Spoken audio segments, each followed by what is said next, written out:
So, That's fine. aloha, everybody listening to the Changemaker podcast. June here, and today I'm again here with a really special guest of mine. His name is Sasha Jolliffe. Did I pronounce that right? Yes, you did. Yeah. There Hiya. we go. You're a fellow We the Free animal rights activist. I'm guessing that you're not only active for We the Free, but this is a big organization that we are both engaged in. And that's why we're wearing the same shirt today. For everybody who's watching this on YouTube, you'll see. We the Free. Mine is mirrored the wrong way. My camera does it like, but yours is the right way. So we Is get it that. okay? I see the mirrored image. It is. Back It to is. front. We've been connected on Facebook for a while now, but this is the first time that we're actually meeting in person. So this is really exciting. You're also a fellow LGBTQ plus an ambassador. I just learned before that you are in a marriage. We're going to call it just marriage for now with another beautiful man that I'm Okay. creating a collaboration with at the moment. So I'm excited to co-create with the both of you. And for today's topic, actually, before I announce today's topic, well, actually, everybody read today's topic already in the title of this podcast. I want to tell, would you like to share with us a little bit more about yourself, where you're from, since when you're vegan, just a little bit of backstory? Yeah. Hi, everyone. Nice to meet you all. Even though I don't see you, but you see me. I guess you see me. Anyway, my name is Sasha, but you can call me Sash. I refer myself as Sash. I was actually born in Kazakhstan. I'm half Mongolian, half Ukrainian. So I came to the UK over 20 years ago, and I've been a vegan pretty much most of my life, or more vegetarian as it was then known. But vegan for the animals was only just a year or so, just over a year. And that's when I became an animal rights advocate as well. So that would be, I think, July last year. Nice. And I've seen on your social media, you've been quite engaged. I see those beautiful pictures of all the street outreach events that you're doing. Here in Bali, we have beach outreach events because on the streets, it's not that with the traffic, you don't stand on the street like that. So we do them on the beach here. But yeah, I want to thank you for stepping up your game as a vegan, which basically means starting to spread the vegan vision. And you said it really nicely, became an animal rights activist for the animals, or vegan for the animals. And this brings us a little bit to today's talk, because we were just chatting before I hit record about this, that you made a comment on a Facebook post, and I remember it vaguely and I couldn't find it anymore, but it was so it was so on point for me, and it just stuck with me, that I sent you a message and I was like, we need to do a podcast on this together. And it was somewhat in the terms of investigating the actual impact that blaming and shaming amongst us vegans, from vegans towards other vegans, actually has on our presence and positive impact as activists in the world. You just mentioned it before. Do you want to share with us a little bit how that how that topic came up for you? Yes, of course. But I've been sort of observing that for a while now. And as you know, we the Free, we sort of strive towards building a very strong community of animal rights advocates. And it is sometimes incredibly hard because of, I call it vegan on vegan war. It's an undeclared war of blaming and shaming and point scoring as to who is more vegan, and whether certain acts of other vegan activists are actually vegan enough. And in my view, such blaming and shaming, whether it's actually slowing down the progress or whether it's helping the movement, because the initial reaction when you blame and shame somebody, it's absolutely natural, to feel defensive. about that. So rather than actually helping the vegan movement, are you actually putting people off vegan activism by blaming and shaming them for their so-called non-vegan or not so vegan actions? And the list goes on. It could be like Chris and I were victim of, that's just one of the examples, I'm not going to speak for myself, of how apparently, you know, I don't know if you've seen it, it's something to do with vegan camp out, and how we took our dogs to the vegan camp out in very high temperatures, and apparently our dog died, you know, which is, there's a lot of lies and it was not true. And there was a lot of, and there's a badly timed photo was circling around. That's just one of the examples. Now, also there is an example of the actual vegan camp out itself, because the actual camp out is held on the shooting, or allegedly a shooting ground. Also, there were a few comments being thrown around that only hunt saboteurs are the true vegans. Everyone else is basically nobody. We're just wasting our time, you know. So also people are naming certain groups, the charity groups, the activist groups, that are the only are those groups that are making a difference. Everyone else is basically just there for the money or for self, I don't know, preservation or whatever you call it. And that's what I would like to investigate. I mean, it's if other vegans don't do exactly as other vegans do, does it give them the right to blame and shame those vegans? And by blaming and shaming them and calling them out for their supposedly non-vegan actions, does it actually slow down the progress? Or do we have to have like an open conversation as to, and asking questions as to, first of all, I want to understand as to why you did what you did. What was the thought behind it? What's the, you know, sitting with it, sitting with the ambivalence, you know, that accepting those gray areas, because I mean, humans are not black and white. Our behaviors are not black and white. We all have different experiences, and certain, you know, things that we do, there's always a reason for it. And so rather than blaming and shaming, I think it's always good to just sort of understand, first of all. So I'm just thinking, where is the solution? Yeah. Let me give you the solution right now. No, I'm kidding. I can't do that. But it's a really needed topic to talk about. And as you were just speaking about it, I remembered this moment about 1 year into being a vegan for the animals and engaged in animal rights activism. That was back when I was living in Switzerland. I had this conversation with a friend of mine who was also very strongly engaged, super, super strong animal rights activist. And we were going out, and that was just in a phase where I was transitioning from drinking, not a lot, but drinking quite some alcohol, to less, and eventually to none. And that was in that phase. And we had a conversation where we were sitting in a pub, and she didn't drink alcohol, and she ordered something and made sure that the drink was vegan. And I just ordered a very, very tasty beer. I was in a phase where I was just spending one beer a night, and then it must have been the most delicate is the wrong word, delicious one, and it was pricey, but I was like, okay, I want that beer, it's the most special one you have. And she pointed out, and she was like, it might be that beer is not vegan, but is that where you draw your line?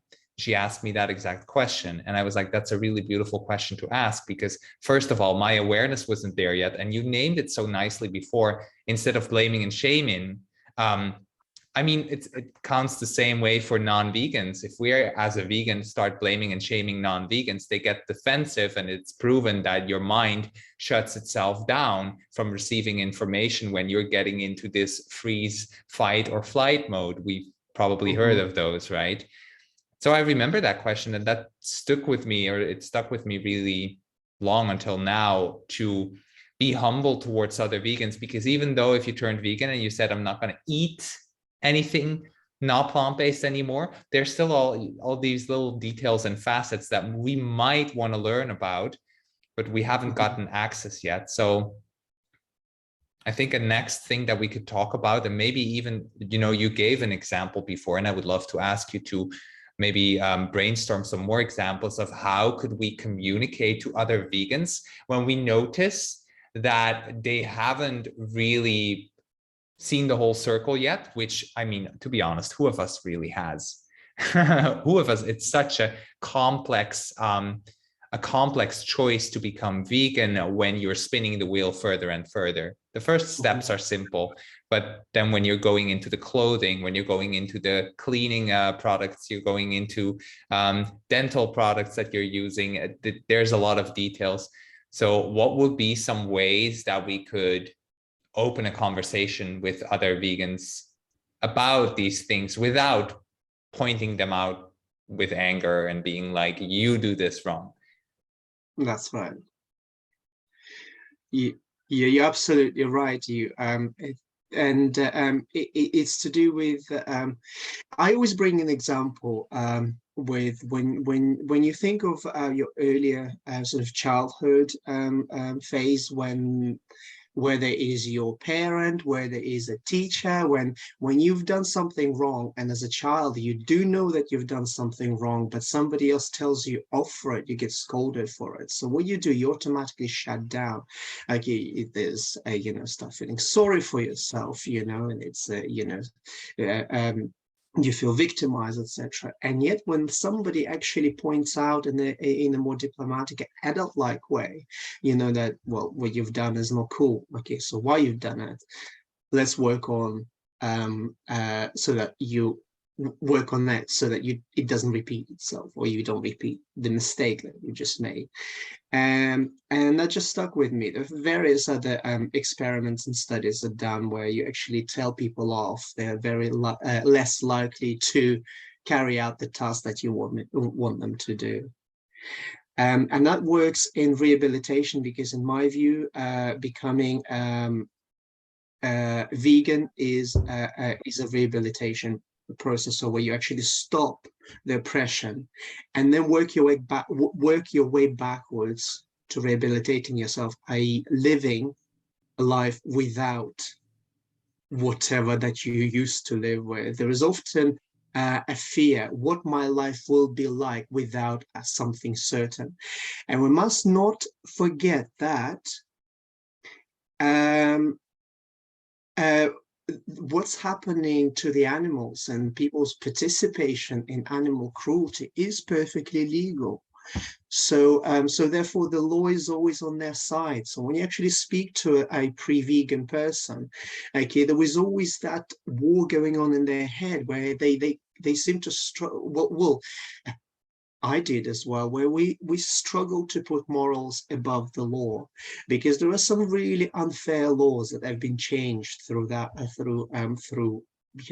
years and decades and centuries, and that's what we're trying to achieve, I guess. And blaming and shaming, I don't think will work, because people will just shut down because, well, actually, I'm not doing anything wrong because it's perfectly legal. So goodbye. And you see, so you need to get them on their side. And I also use this analogy where, when you speak to somebody with a closed mind, you need to gently knock on the door, and hoping that they will open that door and will keep it open for you to speak to them. If you start banging on that door aggressively and kicking, of course they're not going to open up.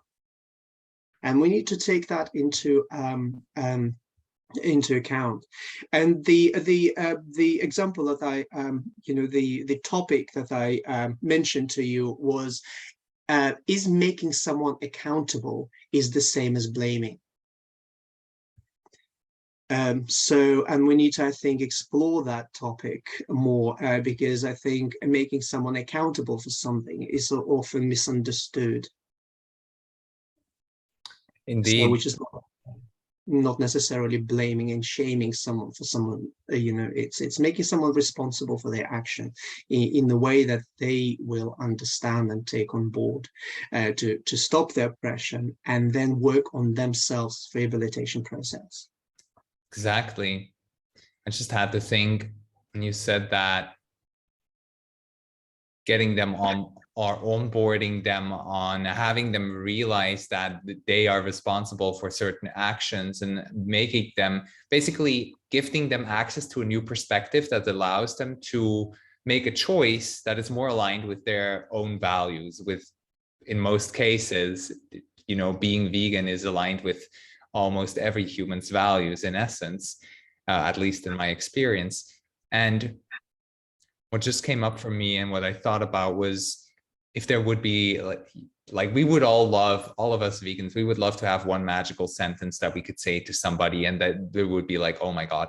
And there are some really powerful sentences and they circulate on social media, you know, they go, and these are the ones that don't get terrible critics and amongst vegan fights, which I really love.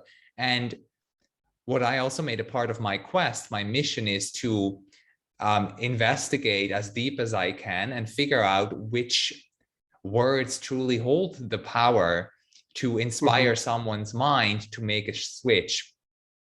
Because for everybody, it's different words, but there are more powerful words than other words. And there are things we can speak to other people that sink in deeper. And that's what it's truly all about, because when they're opening up, we can speak into their heart space the same way that they receive it into their heart space or into their deeper layers of mind. And the debate between, to get back to that topic, the debate between vegans, right, which we talked about in the beginning and you're investigating, there are some things that instead of blaming and shaming amongst our vegans, we could shift to inform and empower each other, to also give each other new perspectives, right, on how could we have more impact. Because in essence, we want to have impact in the world. In essence, we want to save animals' lives and do that via creating more vegans in the world, or helping people understand that they're actually already vegan. They just need to follow up with their actions.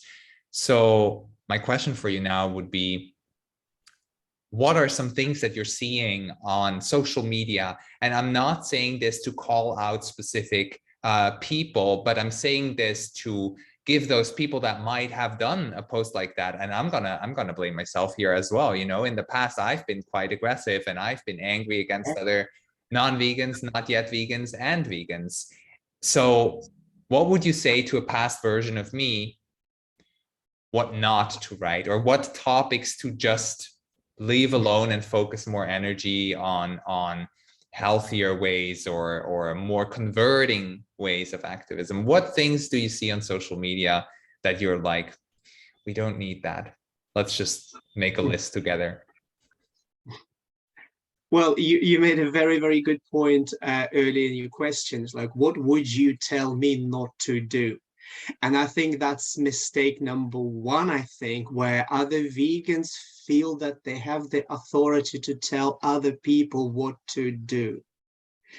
And quite frankly, pre-vegans are right in some ways to say, well, don't impose your views upon me, your beliefs upon me, because that's exactly some activists are doing. They're opposing their beliefs upon non-vegans. This is a very controversial thing of me to say, but that's exactly what we're doing. You are paying for us. You are supporting this. It's you. If you are doing this, then you are an abuser.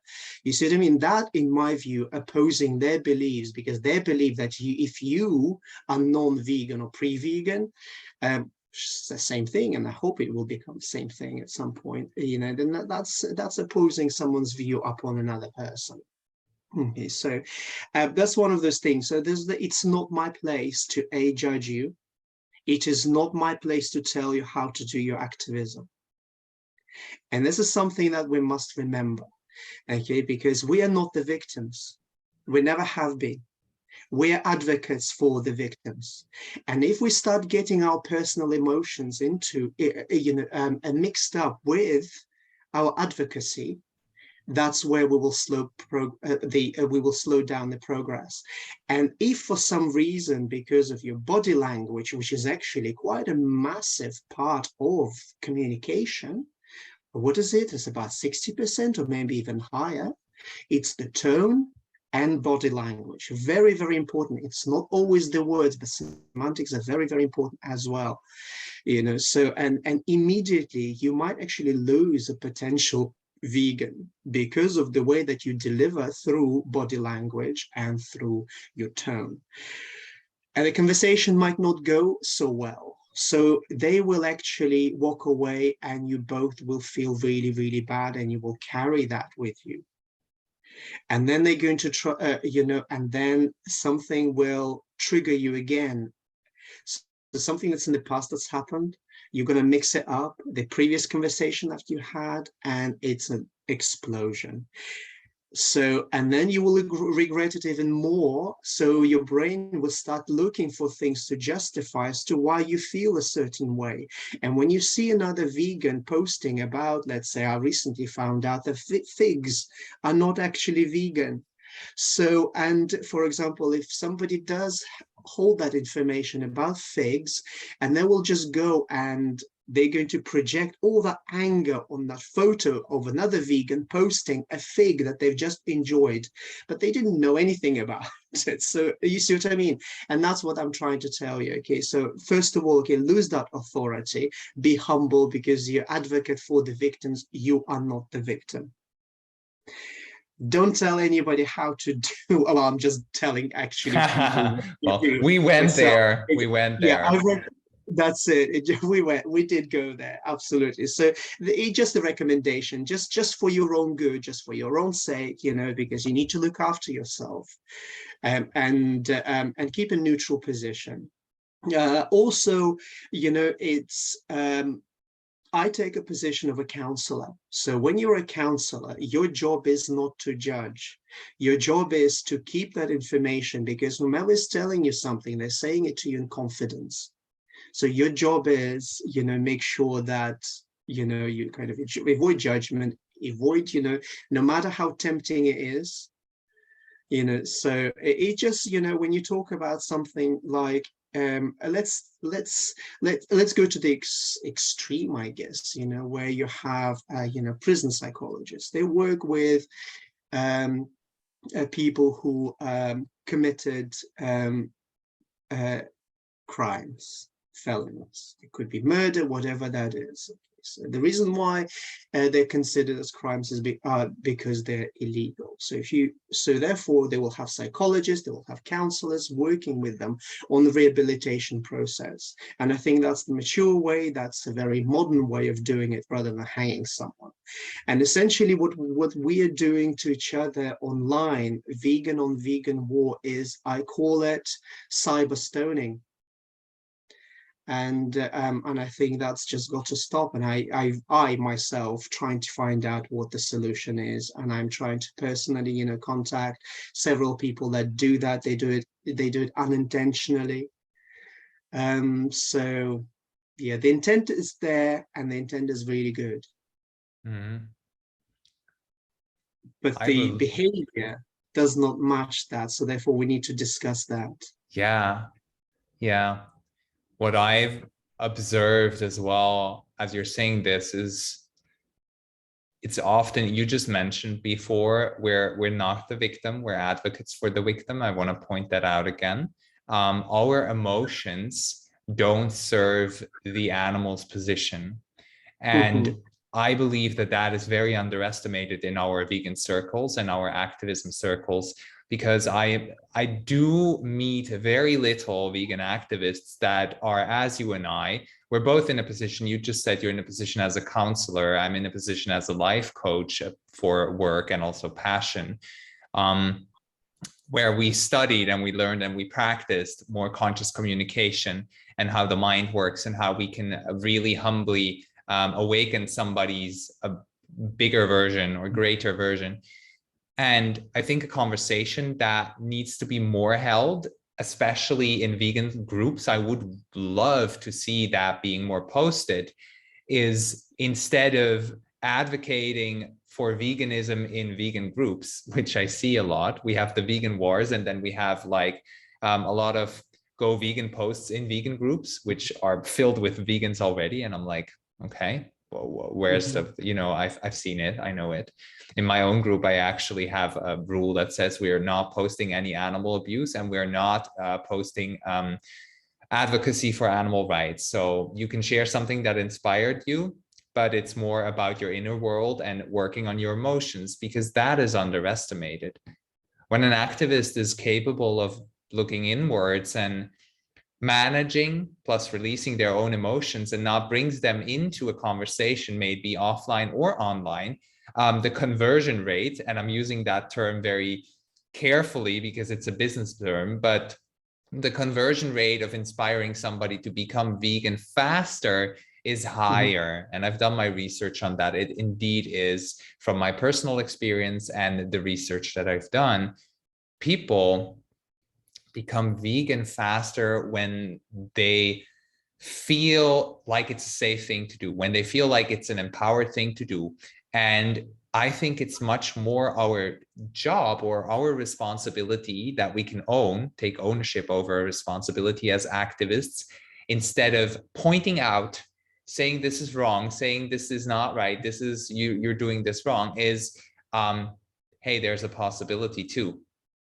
There's an alternative for you to make a choice that's aligned with what you just told me. Like, you care for animals. Okay, so how do you want to show that in your life? That's a question, for example. How do you want to show that in your life? How do you want to translate that into your actions? Just to give some questions here that we can use in everyday conversations, right? How do you want to translate that into your actions? How do you want that to show up in your life? How do you think that could manifest or take shape, right? Yeah, and one last thing before we're bringing closure, because I keep the podcast episodes around 30 minutes for the sake of digestibility. One last thing that I would love to ask you, with your experiences on the field as an animal rights activist and speaking to people, can you tell us just one experience that you had with somebody that you had a conversation with that went so well, and just tell us some details of that conversation that you had with that specific about to become vegan? I've had so many conversations, but one that I can't even think of off the top of my head immediately, because they're all very good. They're all very good conversations, and I always think that they're positive. One conversation has stuck with me, and from that moment on, I've decided that I've realized that I was doing my activism wrong. So rather than actually trying to, as you mentioned, the conversion rates, since we're there, trying to convert somebody into becoming plant-based, I've actually made myself very, very aware of how wrong I was in my approach. And that was to do with blaming and shaming, and conversation just went from bad to worse. And the gentleman who was talking to me, he says, like, I'm keeping an open mind, but you sound very scripted, and you are saying the same thing over and over again, and I'm going to walk away from this conversation feeling, I'm not going to use that word, but feeling bad about myself. And I feel like that is not my intention. On the contrary, I would like people to walk away from this conversation feeling empowered and supported. And again, another controversial word, because we're talking about oppression, and yet you are thinking of supporting the oppressor. But that's the conversation for a different, well, that's the topic for a different conversation. So, and I was angry, and I had this phrase at the time when, again, has been thrown around a lot. If you're not angry, you're not paying attention. And I think that is very misconstrued phrase, and saying, and that it's misunderstood. And it's actually quite damaging, because that basically gives activists the right to be angry with pre-vegans and show that anger. There's nothing wrong with anger. It's absolutely natural response to certain things. It's a natural emotion. It's what you do with it. So if you're not angry, you're not paying attention, then that's absolutely fine. But when you are showing that anger and projecting that anger on the person that you're speaking with, that is the wrong way to do the activism, or at least that's not very, it's not very productive, let's put it that way. So that conversation that I had with a gentleman, they eventually they left. They walked away, and I felt really bad about it because I did not achieve what I was intending to achieve at the time. And to me, that was a very good conversation, because then I realized that I'm not doing my job very well, because I'm not speaking for the victims. I'm speaking for myself as a victim, because the acts, the things that's happening to the non-human animals in the human world are absolutely despicable, but they're not happening those things are not happening to me. So, and therefore, and actually this morning I saw a post of somebody, you know, torturing a poor dog, you know, and there's a something along those lines. If that makes you feel angry or whatever that is, imagine what it feels like for a vegan to live in a non-vegan world. Again, bringing back to the vegans, whereas actually you're not the victim. Imagine what it feels like for that dog that who's being tortured. And that's what we need to be focusing on. It's nothing to do with you, vegan, because you chose that path. So non-human animals haven't. So, and that's probably one conversation that I will remember for the rest of my life, you know, because that actually changed the way that I do my activism. Because it is okay to be angry, it is okay to be frustrated, it is okay. We all know that those things that are happening to non-humans are despicable.